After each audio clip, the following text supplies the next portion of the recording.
limpio. আশা করছি আপনারা সকলে ভালো আছেন। আপনাদের আশীর্বাদে আমিও ভালো আছি।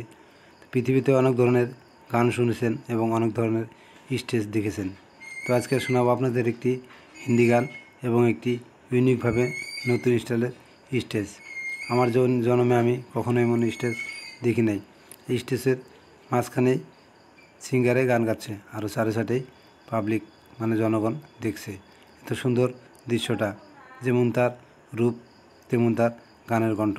তো শুনুন আপনারা এই বোনের মুখের একটি হিন্দি গান। তো আপনার যদি ভালো লাগে নিশ্চয়ই একটি লাইক করে দিবেন, আর এমনই ভিডিও পাওয়ার জন্য আমাদের এই পিপল অ্যান্ড ব্লগ চ্যানেলটা সাবস্ক্রাইব করে আমাদের সঙ্গে থাকবেন।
पड़ेगा मोहब्बत का इम्तिहान।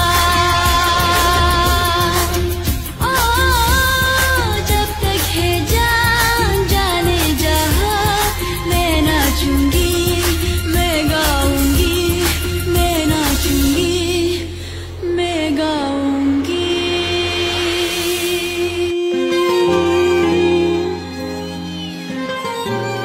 সমাজ বসে যাই হোক, শুনলেন এই সুন্দরী সিঙ্গারের কণ্ঠে সুন্দর একটি গান। তো আপনাদের গানটি কেমন লাগলো একটা কমেন্ট করতে ভুলবেন না। আমরা চেষ্টা করব এমনই ভিডিও আপনাদের উপহার দিতে। তো আমাদের এই পিপল অ্যান্ড ব্লগ চ্যানেলটা সাবস্ক্রাইব করে আমাদের সঙ্গে থাকবেন। আমরা সবসময় এমনই ইউনিক ভিডিও কালেকশন করে আপনাদের দেখার সুযোগ করে দিই এবং দিতে থাকব। দেখুন, ধন্যবাদ সবাইকে। আসসালামু আলাইকুম।